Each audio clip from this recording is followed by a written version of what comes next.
Hello, and welcome back to our business track. Our next talk is vaccination awareness using a team approach, empowering team members to communicate best vaccine practices with pet owners. For those just joining, my name is Dr. Erica Carroll, and I am a veterinarian with the global marketing team focused on small animal vaccines at Merck Animal Health. Before getting started with our talk, a few housekeeping items to remember. Notes for the talk will be emailed to you, and should you experience any technical problems, please use the information listed at the bottom of your screen. I'm excited to introduce our next speaker, Senani Ratnayaka.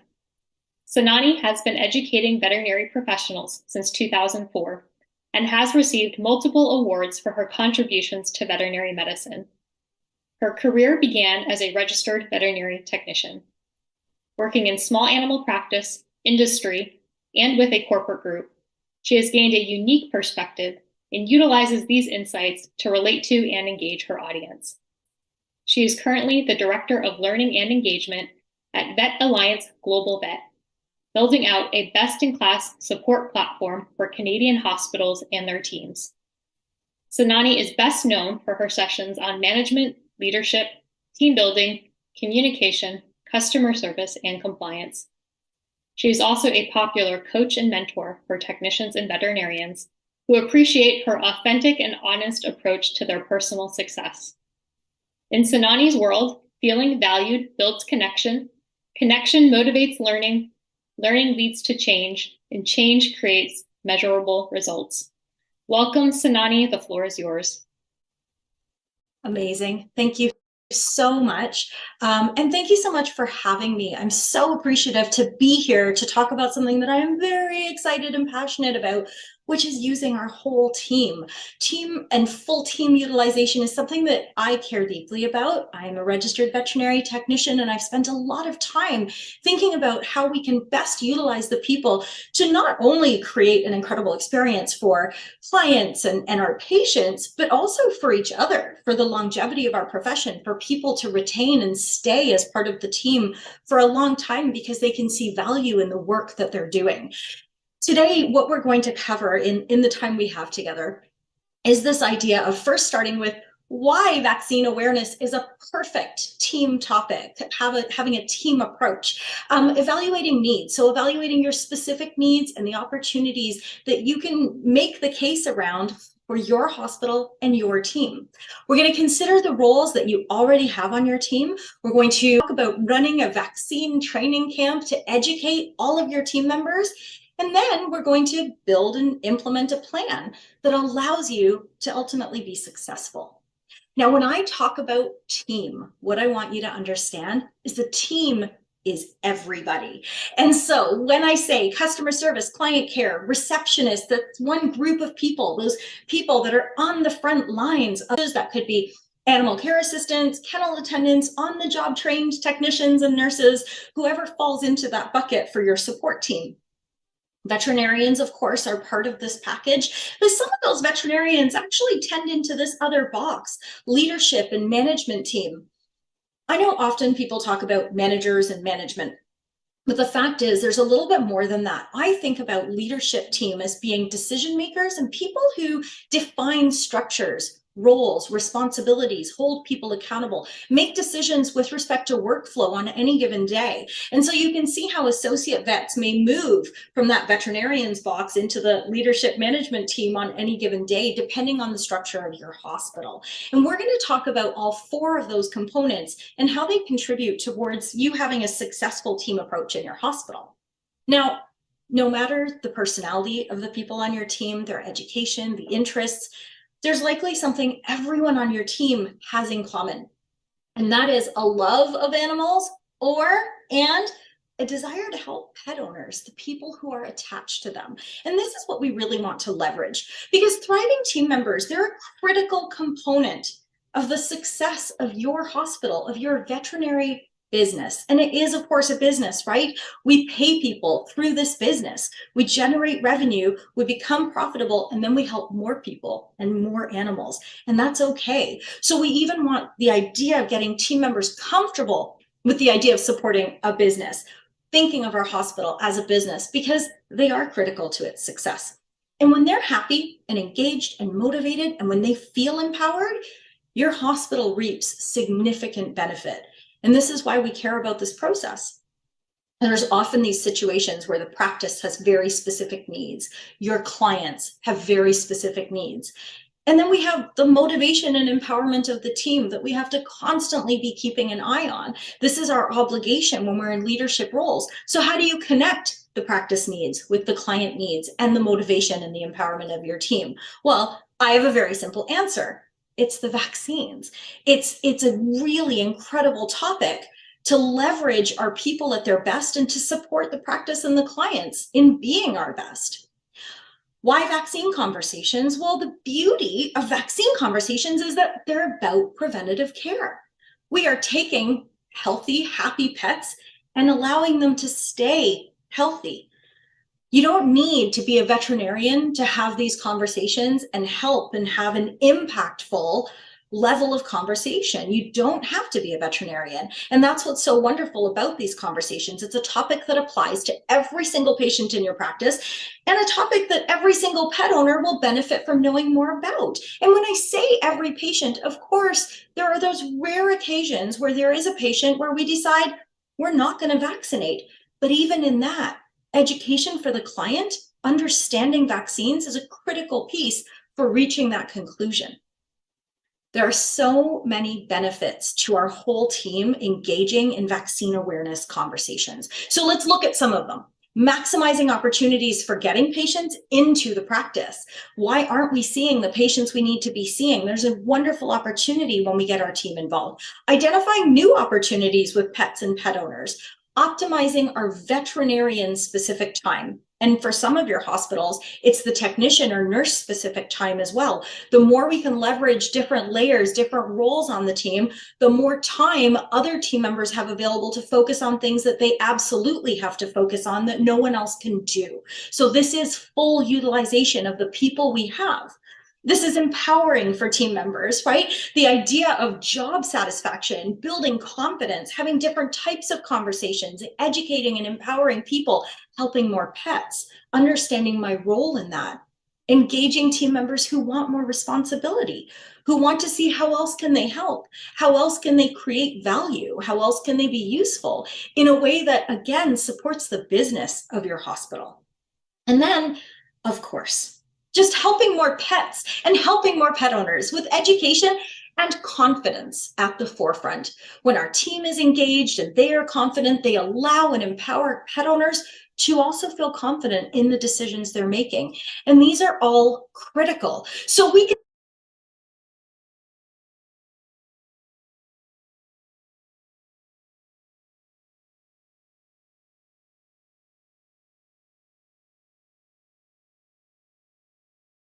see there are lots of benefits, right? But there are also obstacles, and that's okay. We should talk about those as well. Of course, my guess is right now you're thinking about some of the people on your team. There are different personalities and maybe different types of people who will or won't buy into the idea of getting the team engaged in these conversations.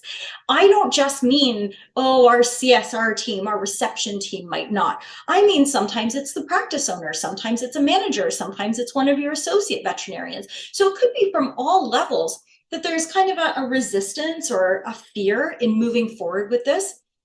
Of course, an obstacle is that we're creating change, whether that's change with our workflow or changing our current protocols. We don't love change in veterinary medicine. Trying new things can be scary. And so figuring out how to develop new habits, absolutely an obstacle. There's, of course, the training and the current education that your team has. What do they already know about vaccines? If they don't know enough, then how are they going to empower the clients and the pet owners? And then, of course, there's the client acceptance, because we can agree it's a great idea. And then we go and we tell the clients, hey, my RVT Sanani is going to come and talk to you. She's a registered veterinary technician. And they're kind of like, no, I just want to talk to the doctor. You know, some of our hospitals, people are still very focused on veterinarian care.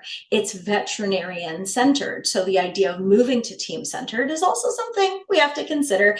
And last, but definitely not least, it's timing, isn't it? I know that we all have a limited amount of time in the day. I know that. And I know that we have competing priorities, and I would love for vaccines to be a big priority for you. And maybe in this moment it's not, or it's one of many, and that's fine. But we can still figure out how to make incremental improvements. I love this saying, don't let perfect be the enemy of good, because we tend to do this. If we can't do it perfectly, we're not going to do it. If we can't figure out all of the steps, we're not going to start. And that's dangerous, because every time we could have a little bit of incremental improvement, think back and think about all of these benefits. Consider them for a moment. Consider what's possible if we could get just a little bit closer. What if you could have incremental improvement, buy-in, and success? What would it mean? What would it mean to you, for your team, for your clients, your patients, your practice, for the sake of all of those people, for your team, for your patients? We need to make a plan. We owe it to ourselves, because preventative care is so critical, isn't it? So first, what I want you to think about is your own needs. It's really important to take a step back and say, okay, we're going to explore our own needs. What gaps exist in our system currently? Now, to help you with that, I've given you a few questions to consider just to get you started. Do you worry about missed opportunities for preventative care in your hospital? Do you wish that you had more time to explain vaccinations to your clients? Do you feel clients may be more likely to vaccinate if they heard more about the benefits, or if they had more time to ask you questions? Do you find yourself constantly explaining the same concepts without the best tools or handouts at your disposal? Well, those are gaps. Consider what frustrates you now. Think about what opportunities you perceive. What does your ideal world look like? Think about how your team, all of the people you currently have, could support that vision, that ideal. We begin by making the case for having our desired approach. Making the case is about getting everybody on the same page. And it's about encouraging a culture of communication and collaboration. This is important. Why does a team-based approach matter? Well, this is a team discussion. This is where you start to now engage your team and involve them in the conversation. So you want to discuss as a team, why does your hospital exist in your community? What are your mutual goals as a practice and as a team? What's important to them as a team? When do you feel the most frustrated or disappointed or helpless? How can you work more closely as a team to avoid failing your patients, especially the healthy ones, so that they don't get sick? Imagine having these conversations with your team. What might come out? What might come out when you ask your non-veterinarian team, right? When do they get frustrated? What do they feel disappointed by? When do they feel helpless? And what could we do to shift that narrative? This is how you start making the case. It's by having conversations that revolve around questions like this. And again, a lot of my slides, you'll see a lot of words, but it's because what I've tried to do is make it as easy for you as possible. So I've tried to write out things that I want you to capture and I want you to take home with you, because there's a case to be made for you going and running with some of these questions or examples. So you'll see that, okay, all the way through this presentation. Now, think about teams. This is my personal favorite definition of the word team. I especially like it because I think this beautifully captures what we very specifically do in veterinary medicine. People with complementary skills who are committed to a common purpose, performance goals, and approach for which they hold themselves mutually responsible. When we bring a team of people together, and then you remember one of my first slides, right, where we had those 4 buckets, and we could bucket those out even further. There are so many different types of people on our team. They come with different skill sets, different experiences, different personalities. They're not all the same. They come with their complementary skills, but we get focused on a specific vision, specific goals, specific approach that we all contribute to together. We are mutually responsible for the outcomes with our patients and with our clients. I love this definition of team. And so when you talk to your team, ask them, who do they want to be? How do they want to come together and contribute? It's so important to talk as a team about why we should care. Why do we care about vaccine awareness? Why do we care about whether patients get vaccinated or not?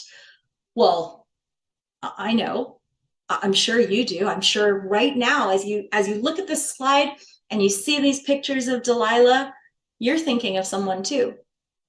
Parvo puppy. This is a parvo puppy, the best, worst example.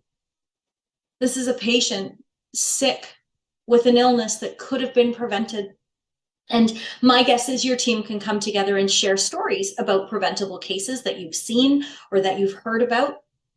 I want you to challenge them to think of a situation where an unvaccinated pet has a negative outcome, gets a disease, gets an illness that we could have prevented.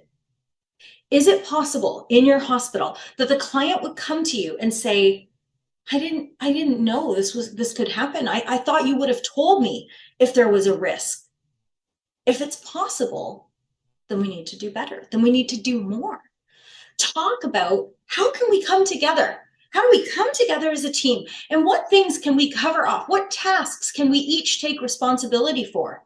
What aligns with who we are as individuals, our personality types, things we enjoy doing or don't enjoy doing, so that we can be the best version of ourselves as a team.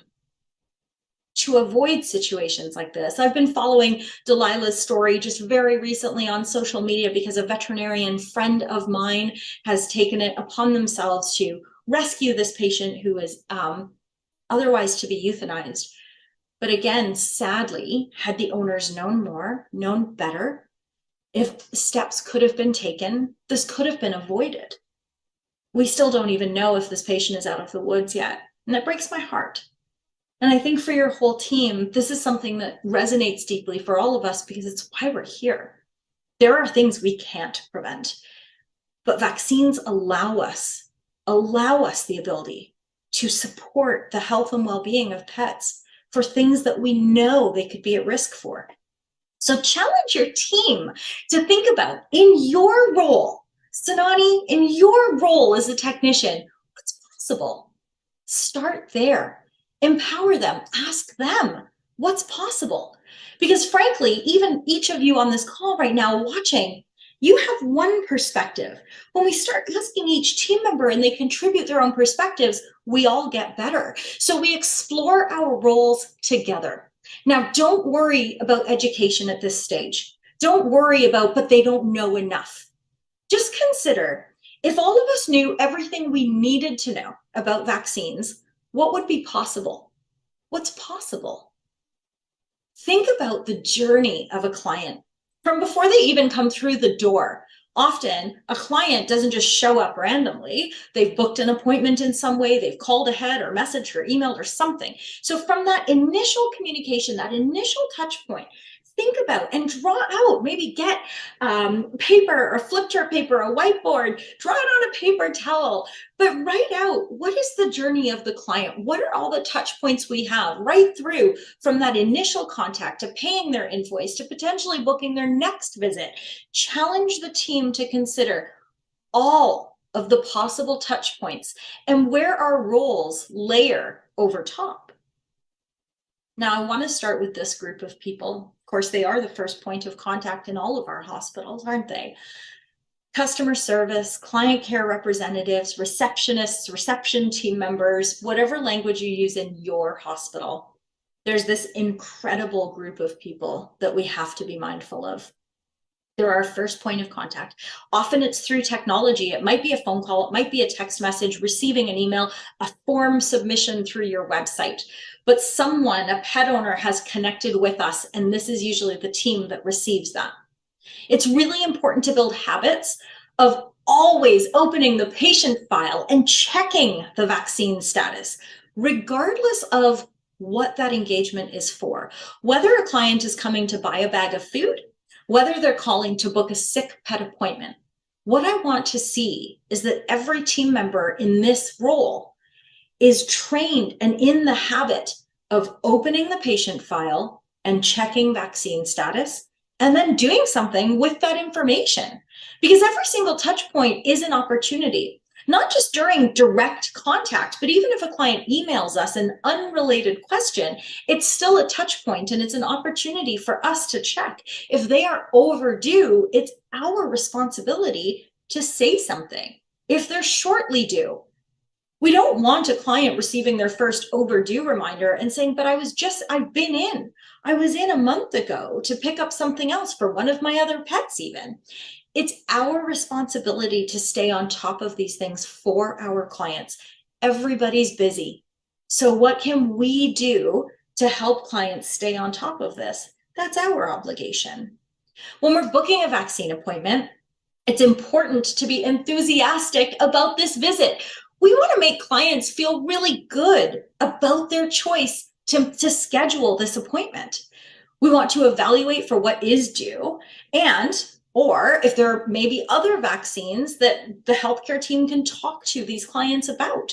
It might be that in the past they were only vaccinated for these things and now maybe something has changed. So we need to make sure we're paying attention to that. Confirm what your medical records say about the household. So I'd mentioned earlier, they may come in with one pet or to do something for one pet when another pet at home is overdue for vaccines. So please be mindful. The owner in front of you or the owner you're speaking to on the phone, they are responsible for several patients, sometimes several pets, and we have to think about, okay, I'm going to take this on, the big picture role, double check the status of all the pets in the household. Maybe ask, are there new pets in the household? If there are, what other opportunities exist? When you're booking, if you have a multi-pet incentive or something like that, then it's important to let the client know that. It's an opportunity for us to talk about our services and the benefits of what we provide in a meaningful way for our clients. When we're messaging to remind people of their upcoming appointments, there's an opportunity, right? Even if it's not about vaccines, there's an opportunity to make them aware of their pet's vaccine status. If we're messaging to remind them about an upcoming vaccine appointment, there's still an opportunity because it isn't just about vaccines, it's about their health status. So making sure this team is trained to say, is there anything else you'd like the veterinarian to have or to have a look at or discuss with you during that appointment so that we can be best prepared? And we say that because we want them to understand our why. This is why we're asking. We want to be really prepared. We want to be ready for your appointment. Is there anything we need to be aware of that's top of mind for you? We're so glad you're coming in for your vaccine appointment. Also, when they do arrive for a non-vaccine related appointment, it's another opportunity, again, to bring the vaccine status, not just but bring it to the attention of our veterinary healthcare team. Anyone that's going to be working with this client, speaking to this client, looking at this pet from a medical perspective, if it needs to be brought to the surface, how can we raise that flag to say, by the way, they're coming due soon? Maybe it's a month out, but the veterinarian makes a choice that, no, we can probably do that today on this appointment. And then it saves them a trip to come back. Consider what steps can be taken to ensure the vaccine actually takes place. So if we don't decide to do it on this appointment today, is there something we can be doing? If it's in 3 months from now, can we forward book them while they're here now and say, listen, I don't know what your calendar looks like, but why don't we get something in the calendar? Closer to it, we're going to do a reminder with you anyway. If that timing's not working, we'll shuffle it around. But at least then we're keeping it really top of mind for people. Setting that reminder, scheduling a recheck or a follow-up appointment and saying, why don't we schedule that in tandem with the vaccine appointment? If you come back and everything's looking good and that infection's cleared up, then we can do a vaccine at the same time when you come back for that recheck. What else can we be doing from that perspective of our customer service team to support the client and ensure that these appointments, this vaccine status is monitored and taken care of? When we do actually have a vaccine appointment, there's a huge opportunity here. See the balloons? There's a huge opportunity to celebrate it. We are often guilty of saying it's just a vaccine appointment.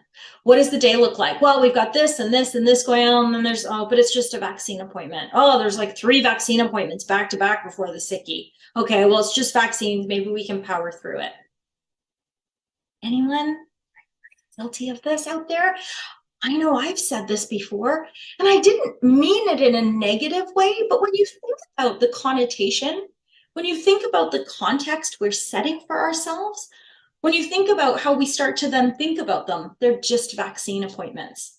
But then we get frustrated when patients show up with diseases, with illnesses that we could have prevented. Those aren't just vaccines. Those should be celebrated. We should be cheering those clients out the front door, thanking them for taking care of their pet and giving them that gift of protection. So let's shift gears. We've talked about that team, the customer service team, your reception team. Let's shift and talk about the non-veterinarian medical team. Now, whether this is your certified, credentialed, registered technicians and nurses, whether these are vet assistants, whether they're animal care attendants, whatever language you use, whatever roles you have, there are lots of people that make up your support team. Are any of them in your hospital right now participating in history taking or those preliminary vital signs, taking a temperature, pulse, and respiration in the exam room? And could they be? Is there an opportunity in that for different people on starting those appointments in a meaningful way, gathering meaningful information to save some of your veterinarian specific time? Are there team members who you have who could be involved in vaccine appointments to factors? They could talk to the client about changes in the pet's lifestyle, in their current environment. Are they traveling? Do they have a holiday home? What exposure do they have? And what might be important for us to know as we make decisions on their current vaccine status and what vaccines we should be talking about. Or normal. But if at any time you feel worried, feel free to call back. Why can't we educate clients in a meaningful way using the team members we have? It also helps. It's a little injection. I realize sometimes people think, oh, it's just a vaccine. Even from the client side, they'll even say shots, which I personally hate, because what we're doing is devaluing all of the incredible work, research, science that has gone into these tiny little magic vials, right? So the more we can do to create value other than they just came in for shots, right? The more we can do to create value, the better. You know that every team member is different, and that's fine. How do we play to their strengths? We can utilize our people differently. We just have to play to their strengths. Some prefer client-facing communication and others may not, but sometimes it'll surprise you. You know, you can get a brochure and it'll have a checklist, and the person who's really nervous about looking a client in the eye and finding their words from scratch will actually find it quite easy to pull out a checklist and say, I'd like to go over this list of questions with you so we can determine together a best next step. And so then they just walk through and they don't have to memorize anything, but participating in that appointment flow, getting involved in that way can be so rewarding for people, and it's empowering, and we create a different sense of purpose for our team members and especially those who are not normally client facing. We have some team members who their whole job is client facing, but we have some who don't. And while some want to be hidden away in the recesses of the practice, there are many who miss part of what we do because they don't get to be out front. They don't get to speak directly to pet owners. Now, we don't want to take any role for granted. Even if a team member doesn't have a primary responsibility in educating or communicating specific information to the client, it doesn't mean they won't be socially interacting with a pet owner in a way that could actually be really beneficial.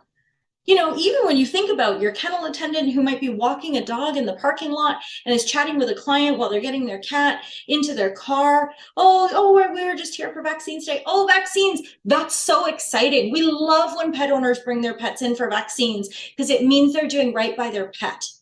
Your pet's so lucky. Thank you for doing that. How does that feel for the client? How does that feel for the pet owner when every single team member is celebrating this choice they've made? When we're validating what they've done, telling them thank you on behalf of your pet who maybe cannot say it to you. So we want to make sure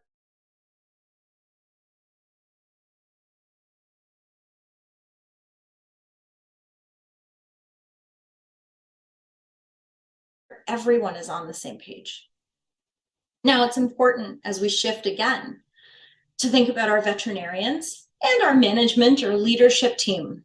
All of these people also play a role in this. Now, I recognize that in saying, don't worry about what they know right now, that doesn't apply necessarily to our veterinarians, who of course should know a lot about vaccines. But keep in mind that these are the people who support our endeavors, right? And so when we think about putting this plan together, we have to determine what's necessary from this group of people. Once we've established what's going to be most beneficial, think about your ideal world, think about what's possible with those roles, then what? Well, this is the part where we say, so some people need some training. What team training do we need? And how might we need to shift? Move away from our current workflow, move away from current roles and responsibilities, find new things that we need to be doing, new habits that need to be developed. And what resources are going to be necessary? What will be helpful in supporting our success as a team, in supporting the success of individuals who will be doing new things? This is critical thinking, right? And this is where these team members start to play a role. Culture, collaboration, and safety are critical at this stage. And it starts with this team. Questions need to be asked by the team members without fear of judgment or without fear of shame. Kindness, encouragement, and engagement will need to be shown when people are learning. If you have veterinarians or management team members or even a practice owner who's brushing their questions off, who's making them not feel very smart, feel stupid for asking something, then we will have a team of people who are less likely to engage, who will be worried about making a mistake. And when they have a win, we need to watch for these things and celebrate every single win. Because celebration, that acknowledgement and recognition from this group of people, from our veterinarians and management team, is critical to overall success. Now, when we move into the vaccine training camp, I do want you to think about the idea that education is important. But where do we start? We start with the basics. Please keep in mind that if you have a team of people who, even if they have different credentials, different levels of experience, starting with the basics and level setting your team is very, very important. So the basics of what are vaccines and how do they work? What are the different types of vaccines we use? Killed, modified live, recombinant, whatever, right? All of those different things that are really important for people to know because it's language they might hear. What's the difference between core and non-core? Why might they differ depending on the region or lifestyle or other factors? Why do we booster? How do boosters work? What is herd health? Don't forget that you probably have industry partners who can actually help you in educating your team and answering these questions. But from there, we have to move to our own veterinarian team. For the next level of questioning, this is where we need our veterinarian team aligned, because their answers become critical here when we start to get specific. How do we determine what vaccines are appropriate for our patients based on what's core or not? What's our vaccine schedule for pediatric patients in our hospital? What guidelines do we follow if somebody misses a booster? How long is too long? You know, we need to be able to speak with confidence. We need our team members to be able to speak consistently. And that means our medical team has to be consistent in the way that they follow these recommendations. Otherwise, there's going to be confusion and people won't feel confident to speak up. So as a team, then start talking about common client questions and comments that you hear. I wrote out some examples. See if any of these resonate for you. My pet got vaccinated today. When is it okay to play with other pets in the neighborhood? Can I just vaccinate every few years? My pet seems fine. Is it safe to give all the vaccines at once? Because my dog's so small and I'm worried it'll be too much for him. Maybe, do you have a half dose of vaccine? My pet's going to the groomer and there's usually no other animals there, so she probably doesn't need to worry about vaccines, right? Now that my pet is old and has had lots of vaccines over the years, is it okay to stop vaccinating? I'm not sure I believe in vaccines. My pet's really healthy and has natural immunity, so I think I'll avoid vaccinating. You know, besides, if they get sick, I promise we'll come right to you, of course. I'll bring them to you so you can help them get better. We hear these things, don't we? And I'm sure as I was saying some of these, there were other ones that came to mind for you that your clients commonly say. So talk about these as a team. Talk about what are the best responses. And then as you're going through those, capture your rules. What rules exist around booking vaccines? How do you book two healthy adult pets from the same household? How do you book a new puppy or a kitten, especially when we're unsure of whether they even need vaccines or not? Someone who's just adopted a pet and wants to bring them in for a checkup. How early is too early to book vaccines when they're not due yet? How long is too long between boosters? These are things that I want you to think about. And when in doubt, when we don't have a rule, because we can all agree there will always be exceptions and we can't think of everything, what we need to do for our team is empower them to know who to go to for the right answer and how to speak confidently with our client in the meantime to make sure the client knows they're going to find the appropriate answer instead of just saying, I don't know. I don't know is okay if we're empowering the client by saying, but let me find out for you. That's a great question. Let me find out for you. And then who do I go to? This is what your team needs to know.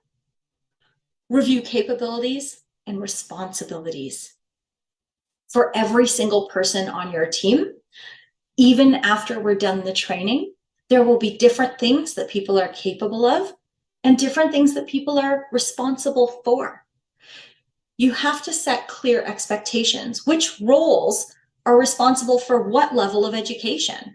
And creating clarity means defining not just what is acceptable to say or not say, but what isn't acceptable, right?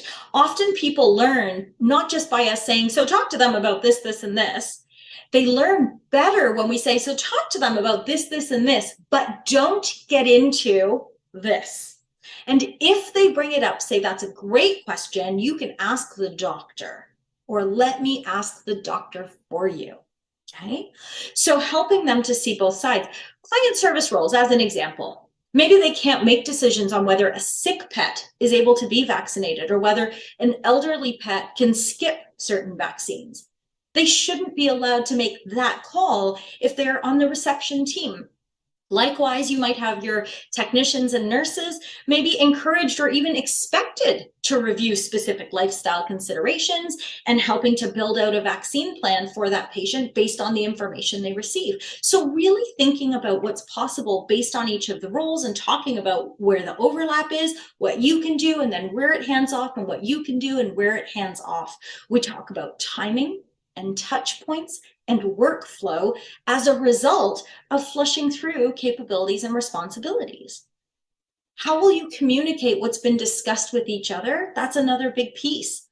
We have to, if I'm having a conversation with a client, make sure that I'm documenting it accordingly and conveying that information, relaying that information to the right people on my team. This is especially important with teams when some people haven't been routinely involved in client discussions because they're not used to documenting.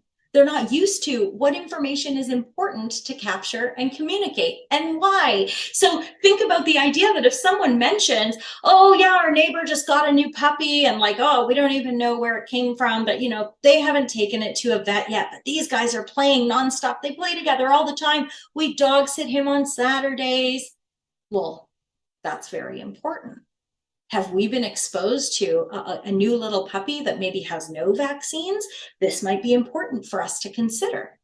So what information do people maybe even just mention in passing that our team needs to be mindful of? Oh, ding, ding, that's important.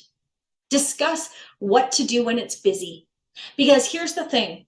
Sometimes we have team members, you're all going to think of one on your team now as I describe this team member who needs everything to be perfect. If you ask them to do something, they're going to do it. They're going to do it well. They're going to do it on time. They're going to do it perfectly. And if they can't, they're going to get so stressed out.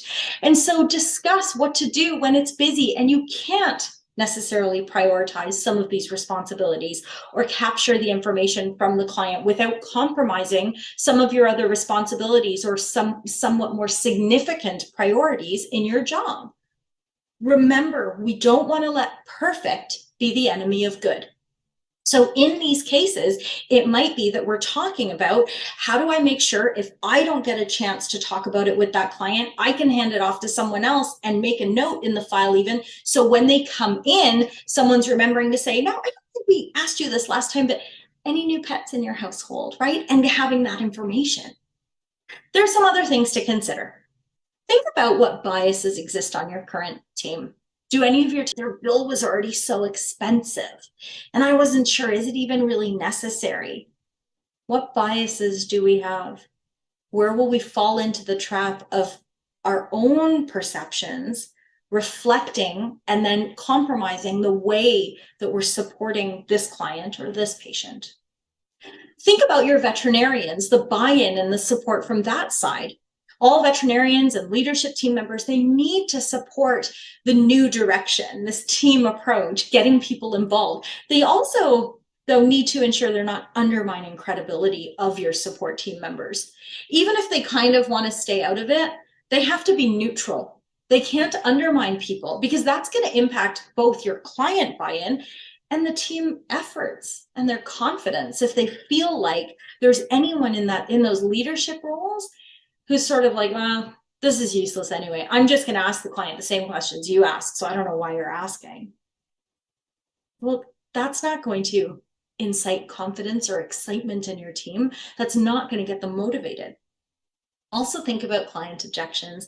It is so important when we're thinking about our clients.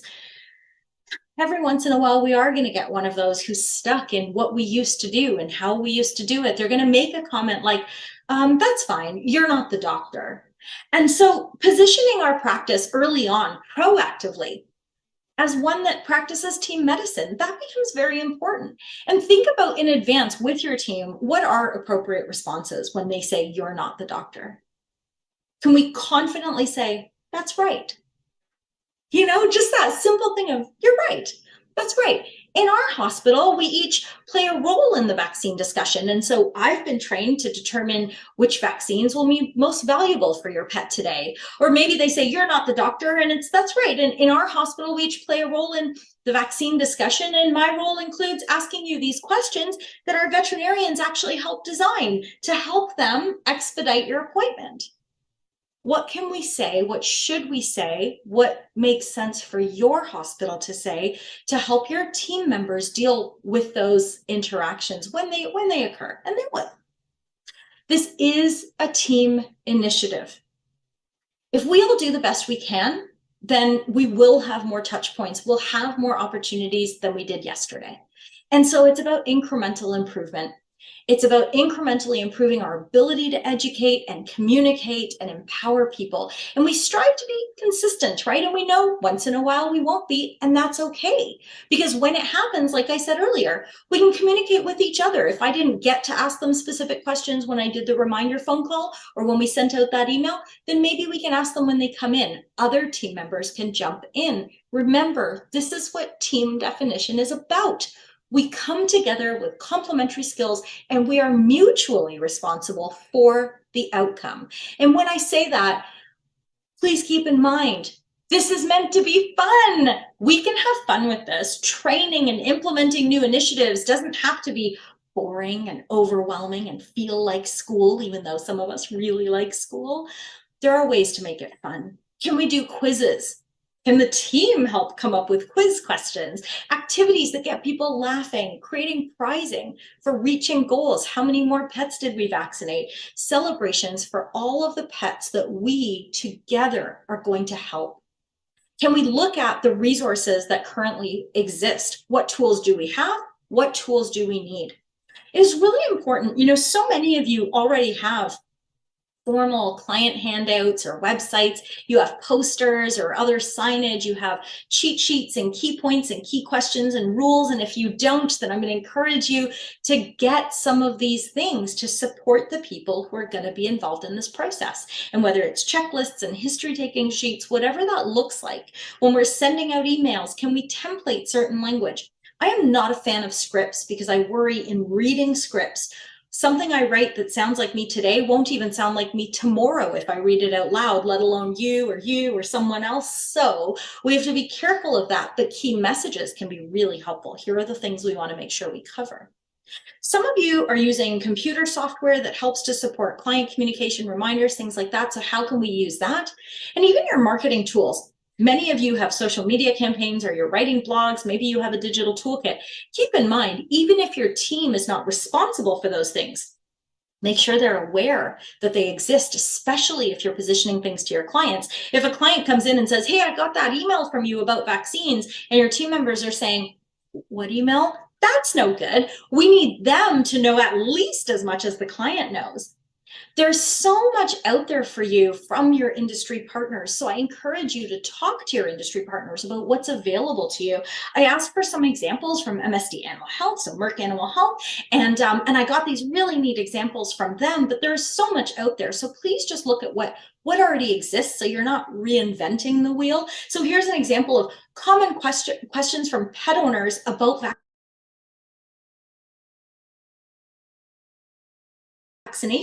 And it goes through different questions that are commonly asked and what appropriate responses would sound like. Here's an example of a client brochure, your guide to canine cough. And do you see there right in the brochure, there's a quick little assessment checklist. Think about what your team member could do with that to build relationship and rapport, but not have to memorize anything, to go to the client and say, well, let's pull this out and let's take a look and see. Let's assess your pet's risk before we talk about whether this vaccine is important. Let's read through this together. I know the client can do that on their own, but think about what that looks like from a credibility standpoint, from the way in which you support your client's education, doing it together, collaborative care. It's a really nice piece of the puzzle. So how do you get set for success? Well, remember that the expectation can't be magically overnight, everything's going to be different. It's not. This is about incremental improvement. Slowly over time, we're going to educate our team. They're going to become more and more confident. And with every interaction, it's going to be better and better. We'll build our spiels, right? All of those things that for some of us come quite naturally, but for some people, this is language they've never had to do before. And so they're going to practice. They're going to try new things, test out new language, apply their learning. Your new approach might not be equally embraced by the clients to start, and that's okay, right? If we get clients that are resistant, that's okay. We want to set expectations with our team, and we do want to be as proactive as possible, which is why I said it's okay to put it out there to clients. We practice a team approach here when it comes to vaccines, right? We message to them. Our team focuses on vaccines. Various team members may work collaboratively with pet owners to ensure that we're customizing our approach for you. We want to normalize questions from our team. And we want to make them feel comfortable with the idea that we're not expecting them to be perfect right away. That's not the expectation. The expectation is that everybody is trying. We discuss openly how to handle conversations so that if they don't go as planned, it's okay, and we know what to do as a next step. We encourage everybody to support each other at all levels. And we give opportunities for our team members to choose, especially in the beginning. We don't want to force everybody into this, right? However, it is really important that we're just trying new things. If we start with a client who's especially resistant to this conversation, that's not a good starting point for a team member who's trying out their language. So allow them to bow out. Allow them to say, I was going to start this appointment for you, but it was really uncomfortable because they immediately said, don't talk to me about vaccines. So I just left it. Again, don't let perfect be the enemy of good, because ultimately what we're trying to do is as this symposium was written, right? Vaccination unites us. It's bringing people together. It's empowering our clients. It's empowering our team. As leaders, we connect the dots between what the team does every day and how it helps people and their pets, and not just directly the pet owner, the patient, the pet owner, the patient, but our whole community. Any improvement is incremental success. And having an engaged team, having them empowered to educate and support, it means that they will have a much more significant sense of fulfillment. And so together our team increases vaccine awareness and collaborate. Talk to you in this brief time about the team approach. I would invite you to follow me on Facebook. But again, my name is Sanani, and I really do appreciate you having me. I'll ask if there are any questions at this point. Thank you, Sanani, for this wonderful talk. Getting the whole team involved in vaccine awareness really can have so many effects that are beneficial to a clinic. So it's great to have this information. We had some follow-up questions. First question, my clinic is very busy and always short on time. How can we practically manage to implement a vaccine training camp? So that's a great question. And even when we think about, I call it the vaccine training camp for fun. It can look like lots of different things. It doesn't have to be that we're blocking off a whole day and making everyone sit still for the whole day.